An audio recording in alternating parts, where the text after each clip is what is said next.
Welcome to this deep dive. I'm really excited you're joining us today because we are exploring a profoundly challenging audio source. Yeah, it's a fascinating one. It's simply titled 22.mp3. Right. And our mission today is to unpack what the material refers to as the 22nd gene key. It's a very specific roadmap. It really is. We're going to track a very human transformational path today for you. So let's just jump right into the content because this journey promises to challenge a lot of what you might think you know about personal growth and healing. And just how we interact with the world around us. Because this source material isn't just a philosophical lecture. No, not at all. It's a profound look at the mechanics of human suffering and accountability. It's looking at the intricate gears and levers of how we interact with our own pain. And the pain of others. Right. And to do that, it starts by tearing down some very popular preconceptions. Okay, let's unpack this. Starting with the concept that the source just completely turns on its head right out of the gate. The divine feminine. Yes. When a lot of people hear the phrase divine feminine, they immediately picture, well, New Age cliches. Oh, totally. The flowing robes. Flowing robes, people wafting around campfires, that whole vibe. Right. But the speaker in our source explicitly rejects that. Completely. They argue this is absolutely not about those stereotypes. It's also not about some kind of pro-women's social revolution either. And to be clear, the source isn't passing political judgment on those movements. No, it's just making a distinct separation for the purpose of this framework.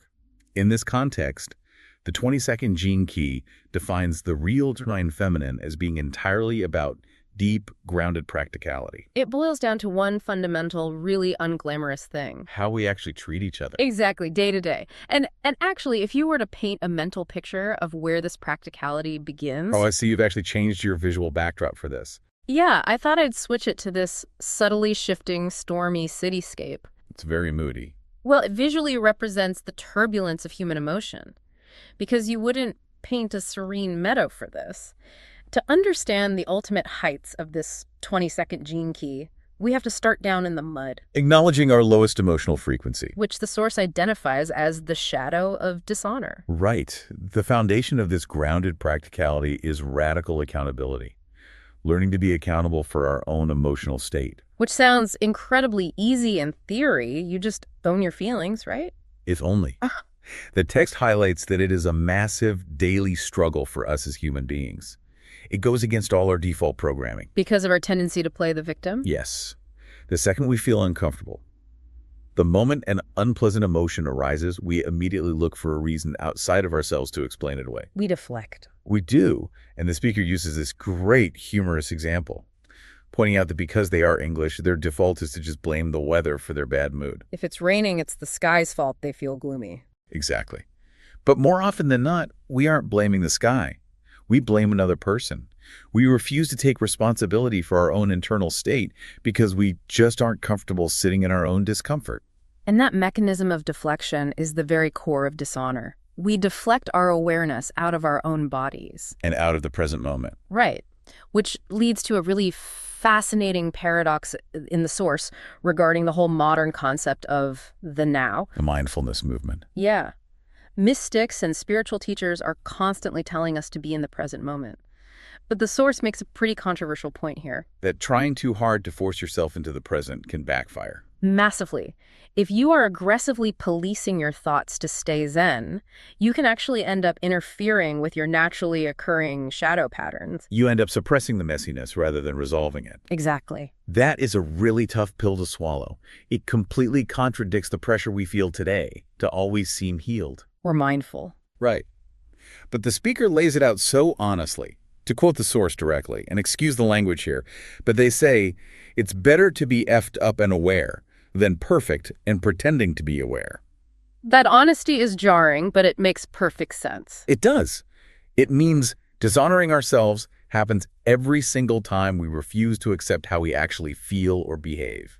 Acceptance doesn't mean you think your bad behavior is morally okay. No, it just means you are at least being honest about who you are and what you are feeling in that exact moment. That raw honesty is the absolute prerequisite for any real transformation. You can't fix a machine if you are lying about which parts are broken. Perfectly said. It is the raw material of our evolution. And to map out this raw material, the text refers to what it calls the Venus sequence. Right. Let's get into the Venus sequence. You can think of it as a diagnostic manual for the soul. It acts as a practical extension of this 20-second gene key, Detailing the 6 essential human wound patterns. which we all carry to some degree. It identifies the default ways we react when we're hurt: repression, denial, shame, rejection, guilt, and separation. And the source is very clear in its framing here. None of these wounds are inherently wrong. No, they are simply the cosmic deal we are given when we are born into a human body. But wait, let's slow down and look at how controversial this actually is. Right. Because the source is arguing against a massive chunk of the modern self-care movement here. Especially regarding guilt and shame. Right. We are constantly told today to banish toxic shame, to never feel guilty for prioritizing ourselves, to protect our peace at all costs. How does the source justify telling people they should engage with these feelings? What's fascinating here is how directly the source challenges that modern rhetoric. It pushes back hard on the assumption that shame is always a useless toxic emotion to be eradicated. It asks a very grounded question. It asks, what if you have actually done something terrible? What if, in your anger or carelessness, you have genuinely harmed another person? Wow. In that specific context, the source argues that feeling shame or guilt isn't a flaw in your mindset. It is a completely natural, necessary part of your emotional journey. It's a biological and spiritual feedback loop. Exactly. The text goes so far as to say that if we avoid feeling shame when we have caused legitimate harm, we actually dishonor nature itself. We have to honor the pattern. If you touch a hot stove, you are supposed to feel pain, so you pull your hand away. If you burn a relationship, you are supposed to feel shame, so you don't do it again. Which brings us to one of the most brilliant, quirky metaphors in the entire audio file to explain how we manage this. The accountancy metaphor. Yes, the art of emotional accountancy. Just imagine for a second that at the end of every tax year, alongside your financial taxes, you had to file a tax return for all of your personal transgressions. It sounds exhausting. It does. But you have to tally up all your emotional debts, all the times you deflected blame onto a coworker, every time you snapped at your partner, all your unresolved issues. It forces you to look at the ledger of your life. It's a brilliant, demystifying way to frame it. You have to see the numbers for what they are. Just numbers. Your suffering, your interpersonal friction, your issues, they are just what they are. There is no moral failing in having debt. But there is a failing in refusing to look at the ledger honestly. You have to audit your own emotional life. And here's where it gets really interesting. That idea of emotional accountancy naturally brings up the question of what happens to the debts we refuse to pay. Right, the unpaid taxes. In this framework, that ignored debt links directly to the programming partner of the 22nd gene key. The 47th gene key. Exactly. The source explains that these keys operate in pairs, like a mirror. And this 47th key represents oppression, junk DNA, and karma. It's the repository for all the heavy stuff, the sacred wounds we bring with us and the debts we haven't settled. And the source frames it as a stark choice. This accumulated emotional karma either oppresses you or it frees you. You are either going to sit down and do your emotional accounts, facing the uncomfortable math of your own behavior. Or you are going to try and duck the tax man by avoiding your wounds. But those wounds, that oppression, will keep crying out for your attention, manifesting as anxiety, physical illness, or repeated relationship failures. Until you finally let them in and audit them. And this isn't just abstract philosophy, it plays out in our living rooms every day. The source provides a highly practical example for you to apply to your own life. The relationship scenario. Right. Imagine you are in a relationship and your partner comes home from work feeling really down, they had a terrible day, and they start projecting their bad mood onto you. Maybe they snap at you for leaving a cup on the counter. A very common human dynamic. Because it feels like an injustice, their bad day has nothing to do with you. Your immediate default reaction might be to get defensive. To snap back. To start an argument to prove you don't deserve that tone. But the source points out that if you do that, you aren't being accountable for your own emotional state. You are letting their turbulence dictate yours. Yes, and that is exactly where the accountancy comes in. If you were practicing emotional accountancy, you would clearly recognize which expenses belong to you and which belong to them. You'd see the ledger. Right. If you truly knew, deep down, that their bad mood wasn't your stuff, you wouldn't feel the need to get defensive. You would look at the situation and respond with compassion. Or at least a bit of detached sadness for the fact that they are struggling. Exactly. Without getting your own accounts tangled up with theirs, you'd literally be able to internally say, these are my expenses and those are yours. I don't need to pay your emotional tax right now. And the source promises that when you finally manage to do that consistently, you start making a metaphorical profit. Your aura clears up. And that profit is the transition into the next evolutionary step, the 20-second gift. And speaking of transitions, I see your backdrop just shifted again. It did. We are moving out of that turbulent, stormy cityscape and stepping into a warmly lit, rustic room with a fire in the hearth. It's very cozy. It represents the 20-second gift, which the text calls graciousness. The source describes graciousness as the great emotional valve. It is the emanation of the soul moving through the body. So at the shadow frequency of dishonor, our emotions are just turbulence buffeting us around. Keeping us locked in a desperate shuttle between pleasure and pain, reacting to everyone else's moods. But graciousness acts as a refining field. It brings a profound, unshakable equanimity. You stop being a victim to the pleasure-pain cycle. You become deeply accepting of life and its rhythms, regardless of what other people are throwing at you. I really want to linger on this because the source is very specific about clarifying what graciousness is not. Right, it's not just manners. No. When we hear the word graciousness today, we usually think of basic etiquette or chivalry, like opening a door saying please and thank you, or giving up your side on a train to an elderly person. And while the speaker acknowledges that those behaviors are nice and make society function smoothly, true graciousness is fundamentally deeper than manners. It is an attitude carried in your actual presence, rooted in a deep reverence for all life.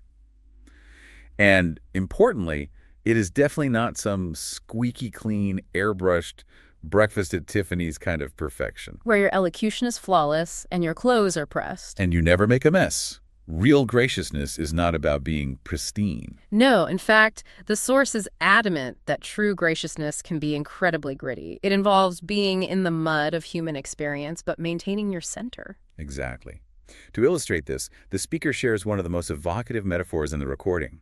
They talk about a floor they put in their house. The elmwood floor. Yes. They sourced this beautiful Old English elmwood. It was deeply weathered, rough, and had been beaten by the elements for years. Now, the speaker notes that most people would take that old wood, put it through a heavy planer, strip away all the history, and make it look completely flawless and slab before laying it down. But instead, they chose to just give it a very light sanding. It's just a light sanding. So when you look at this floor, you still see all the weather marks, you see the deep saw marks, you see its rough, chaotic history. Yet because of that light sanding, it is incredibly soft to the touch. The source argues that true graciousness in a human being is exactly like that old elm floor. It is gritty, it is honest, it is a bit rough around the edges, but it carries a story with depth and humor. And it always maintains a soft touch. A truly gracious person isn't perfect. They're just wonderfully, comfortably human, and they don't hide their saw marks. That is a beautiful way to understand it. That softness, that hard-won equanimity is what allows you to treat people with profound kindness. When you practice this level of accountancy, you stop judging yourself for your own saw marks. And consequently, you naturally stop judging others for theirs. You become careful with people's feelings without being fearful of them. You become warm without being overbearing. And you can be brutally candid without ever being cruel. And by learning to stop dishonoring yourself at that deepest level, by living as that weathered elm floor, the source says, you prepare the ground for the ultimate state of this gene key. The 20-second CD. In this framework, a CD represents the highest state of realization, also known here as the seventh seal. Grace. Geez. The absolute top of the mountain for this specific path. If we connect this to the bigger picture, grace is described as a state of being that completely transcends suffering. It is the ultimate font of the divine feminine we talked about at the beginning. But the crucial mechanic to understand here is that grace cannot be forced. You can't meditate your way into it on a schedule. You can't make an appointment with grace. However, the gritty, daily, unglamorous practice of graciousness, the emotional accountancy, is what tills the soil and prepares the ground for grace to finally land. And the source gets incredibly poetic when trying to describe what grace actually feels like when it does land. It draws on the work of the 18th century English Romantic poet William Wordsworth. Wordsworth had this beautiful concept he called spots of time. He described these moments of celestial transport where you're suddenly, inexplicably swept away by a natural phenomenon. He gives the example of rowing across a dark mountain lake in the dead of night. Resting on the oars, surrounded by the absolute stillness, just listening to the owls hooting, echoing off the cliffs. In those moments, the boundary between you and the universe seems to vanish. These spots of time are those fleeting, unplannable moments that lift us out of our petty human dramas. They are the tangible markers of grace intersecting with our daily lives, reminders at a higher frequency. And the speaker shares a stunning personal anecdote to bring this Wordsworth concept into modern reality. They recount a time they were out on a dawn run in the Devon Hills, Just jogging along the road. probably lost in thought or physical exertion, when suddenly they encountered a tiny, incredibly rare bird called a goldcrest. Sitting right there on the hedgerow. Inches away, this tiny bird has a striking, bright gold sash of feathers on its head. The speaker says catching that little glint of gold stopped them dead in their tracks. It provided this magical, fleeting pause in the rhythm of the day. The bird flitted away a moment later. The run continued, the day went on, but that flash of gold, that momentary total suspension of normal time and human struggle, that was grace. It doesn't ask anything of you, it just falls on you. And while grace can certainly be a deeply solitary, intimately personal experience, like seeing that gold crest on a morning run, the source also zooms out to show us something even more profound. How grace hits a collective. Exactly. It explains how grace can unexpectedly hit an entire collective group of people, lifting a whole environment at once. The speaker relays a fascinating observation about the 2012 UK Olympics held in London. They noted how the atmosphere of the games, the shared focus, and the sudden, overwhelming success of the athletes literally lifted the entire country's frequency onto another plane. The source points out that during that brief window, people in London were openly smiling at each other. And actually talking to strangers on buses in the London Underground. Which, as anyone who has been to London knows, is something that simply never, ever happens under normal circumstances. No, definitely not. It temporarily dissolved the usual boundaries of separation and suspicion. It gave an entire collective society a taste of the higher frequencies. It was a macrocosmic spot of time. And the underlying message of the source is that these moments, whether it's a solitary encounter with a bird on a hedgerow or a bustling city full of smiling strangers, are not to be dismissed as just random good days. They are purposeful. They are given to us to open us up to another possibility of existence. They are stepping stones showing us what is possible if we continue to do the work of graciousness. The daily accountancy. So what does this all mean for you, the listener? We've gone on quite the journey today through this single audio file. From the very bottom to the very top. We started way down in the heavy, deflecting shadows of dishonor, exploring the mechanics of how we play the victim and desperately blame everyone else for our own internal discomfort. We moved through the necessary cleansing fires of shame and guilt. Learning that we have to honor our natural emotional wounds rather than spiritually bypassing them with forced positivity. Then we discovered the gritty, honest, weathered elm floor beauty of graciousness. The daily, unglamorous practice of keeping our emotional accounts clean. Untangling our reactions from the projections of our partners and peers. And finally, we saw how doing that hard, practical work prepares the ground for those magical, unpredictable spots of time we call grace. The challenge for you, stepping away from this deep dive, is to look at your own daily life. Are you dodging the emotional taxman? Or are you ready to step up, practice emotional accountancy, and keep your own aura clean? This raises an important question, one that takes the implications of this source material and pushes it into the realm of our physical biology. Oh, this is the mutation aspect. Exactly. If practicing this deep, grounded graciousness fundamentally changes how we interact with the world and process our stress, we have to wonder about the long-term biological impact. The field of epigenetics tells us that our environment, our stress levels, and our sustained behaviors can actually change how our genes are expressed and passed down. Right. What if this daily, gritty commitment to emotional accountancy isn't just a clever psychological trick for better relationships? What if taking out your emotional trash, refusing to project your trauma, and resting in that equanimity is actual, literal evolutionary work? Wow. Could it be that by simply holding our ground and choosing graciousness in traffic or during an argument, we are the ones quietly rewriting human DNA for generations to come? What a profound thought to end on. The idea that doing your emotional accounting might literally be an act of driving human evolution forward. We want to thank you so much for joining us on this deep dive. We hope you step out into the world today with a little bit more radical accountability, a whole lot of weathered, gritty graciousness, and with your eyes wide open, ready for your own unexpected flashes of gold?